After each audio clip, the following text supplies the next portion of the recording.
Captain, log entry 2.06. We are currently holding a standard parking orbit above Raylor Prime, and I am currently wearing enough subterranean rock dust to classify it as a minor geographical feature. The ruins beneath the monastery completely collapsed behind us. The warden spoke directly to my mind, leaving us with a cheerful warning that everything is coming to destroy us during something called the Convergence. Dr. Hart and Moreno are trying to analyze the residual harmonic energy. Calder is assessing our structural dings, and Jax is currently banned from looking directly at the control panels. To make matters more interesting, our long-range comm board is picking up a synchronized subspace signal vibrating directly out of the Maker frontier. It's the Solace. It seems we aren't the only ones whose day completely fell apart at the exact same microsecond. End log. Shadow has fallen, the ancient gears are turning, and the brave explorers of Reliquary Command are discovering that ancient prophecy is a messy, unglamorous business. On the bridge of stellar horizons, the atmospheric scrubbers are whining at maximum capacity. Captain Voss, Hart, Moreno, and Calder stand in a perfect semicircle around the main tactical console, completely covered from head to toe in a thick layer of chalky gray Raylorian ceiling dust. They look less like elite space explorers and more like a collection of startled Victorian statues. Status report. My sensor array is completely choked with pulverized granite, Captain. But scientifically speaking, that underground entity definitely had a very loud, very authoritative voice. Surely you can't be serious. A giant subterranean rock monster wakes up, tells us that a cosmic apocalypse called everything is on backorder, and your professional assessment is that he was loud? I am serious, Kai, and don't call me Shirley. I have a master's degree in hyperspatial engineering, and I am currently using my primary scanning terminal to calculate the dry cleaning bill for this entire away team. There is no tactical defense for this level of soil contamination. Right on cue, the bridge doors slide open with a mechanical hiss. Jax steps through, holding a single, heavily singed wrench. His face is perfectly clean, except for a comical ring of black soot around his left eye. Hey, Captain. Good news. I checked the secondary coolant lines in the lower crawl space just like Calder asked. And there is no secondary coolant line anymore. It made a very funny whistling sound, turned bright purple, and then completely ceased to exist as a solid object. On an unrelated note, do we have a fire extinguisher that works on things that smell like burnt cotton candy? Calder slowly buries her face in her hands. Houston, we have a problem. Do not despair, Chief Calder. I am currently routing emergency fire suppression foam to Sector 4. However, Captain, we have a far more pressing logistical anomaly. A high-priority subspace handshake is bypassing our primary firewalls. It carries the exact same genetic encryption sequence as my own neural core. Is it the first echo again? No, Captain. It is coming from the frontier. It is my brother. It is Solace. The central holoprojector flares to life, cutting through the dusty air of the bridge. The projection splits cleanly down the middle, revealing the golden, fluid bridge of Solace.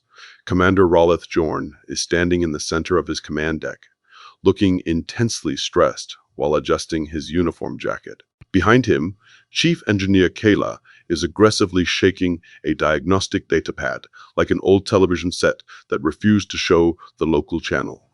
Stellar Horizons. This is Commander Yorn of Solace. If you are receiving this transmission, please tell me your sector isn't currently experiencing a total breakdown of local reality. Commander Jorns is Captain Voss. If you're calling to ask if our ancient ruins just blew up and shouted riddles at us, then yes, we are currently matching your operational parameters. Jorn takes a slow, deep breath, pinching the bridge of his nose exactly like a middle manager dealing with a broken printer. Fantastic. Outstanding. Our living starship just had an existential panic attack because a spaceborne relic the size of a moon started pulsing like a bass speaker at a Raylorian nightclub. Our fleet historian, archivist Lethos, is currently screaming through our comm badges that we've walked into a biological quarantine zone for an entity called the Warden of the Deep. We just met the Warden, Commander. Well, his voice at least. He lives under the dirt down here on Vraylor Prime. He told us the ancient makers built your frontier lattice network as a giant cage to suppress his pulse. Kayla, leaning directly into Jorn's camera frame, pointing a mechanical stylus at the screen. Hey, dust-covered people! If that giant cage fails, the localized gravity anchors in this entire sector are going to turn into a suggestion. The floating rocks out here are currently doing things that violate at least 4 major textbooks on thermodynamics.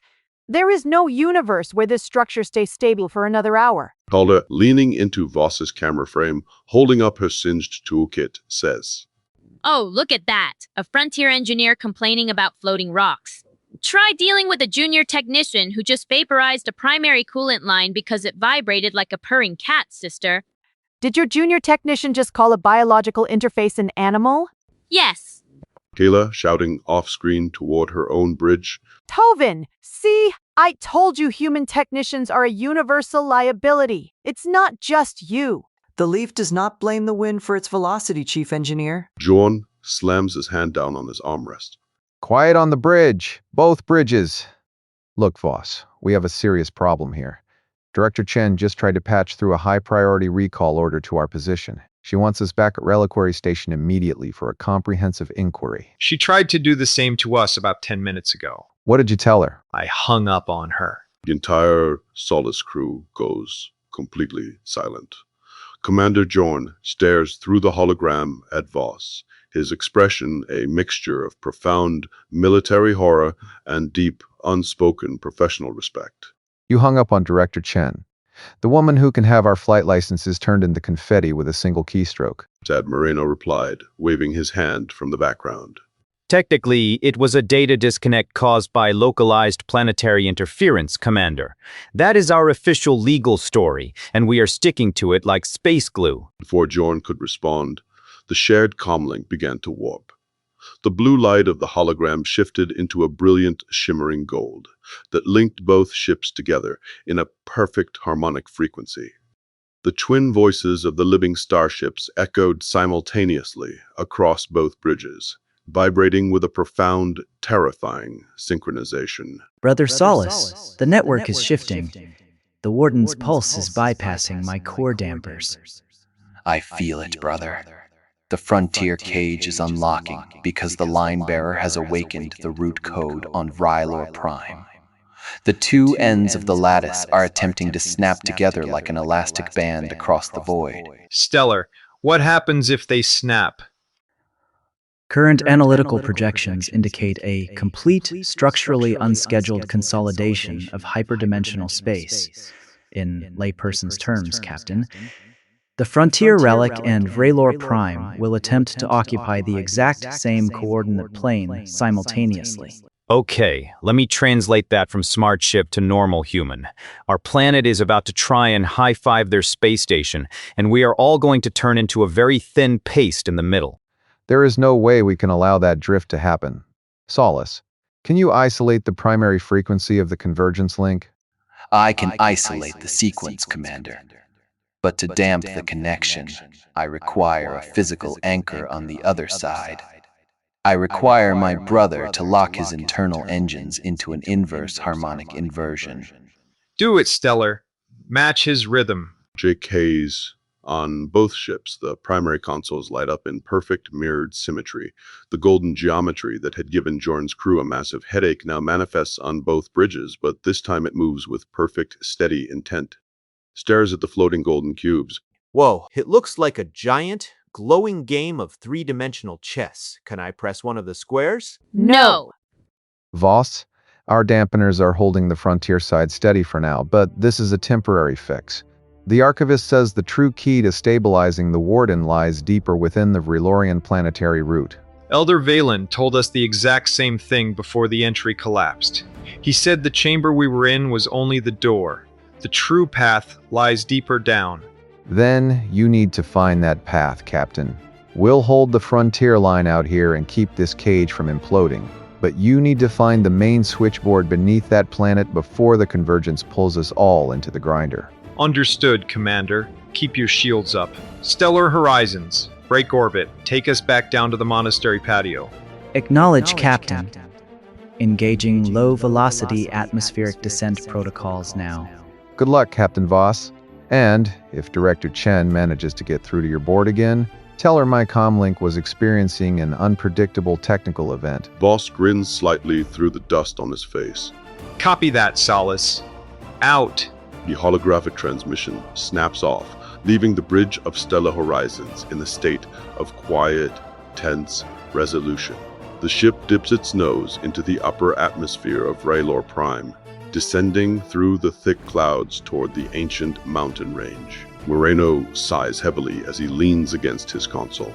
Well, we are officially rogue. We are completely out of coffee, our clothes are ruined, and we are about to go back to a planet made of opinionated mud. Look on the bright side, Doc. At least things can't get any worse. Every single member of the bridge crew slowly turns their head to glare at Jax with an intensity that could melt hull plating. What? Did I say something wrong? Jax, if we survive this descent, I am going to permanently weld your mouth shut with a plasma torch. There will be no trials, no appeals. We are entering the lower atmosphere, Captain. The monks are currently assembled on the outer patio. My visual sensors indicate they are holding broomsticks. Of course they are. They have a lot of sweeping to do. Let's go find the deep path. Ship glides down through the morning mist, a lonely golden vanguard, moving toward a crisis that would determine the fate of every living soul in the sector. The convergence was no longer a distant whisper. It was rolling down the mountain like an avalanche, and the line-bearer was running directly to meet it.